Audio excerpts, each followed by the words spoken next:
I know you done ran across a page that you said, oh my God, you looking at the video, but you wish they'd hurry up because they keep telling you to wait to the end. And at the end, you're going to have this big giveaway or something, right?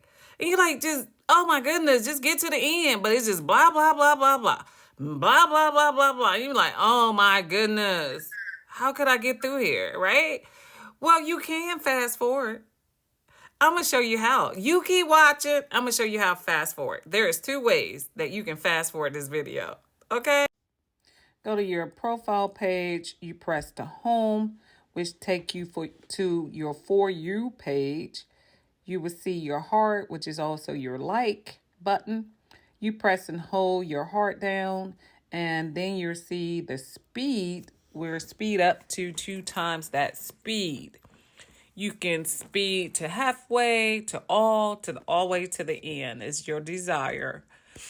And that's one way.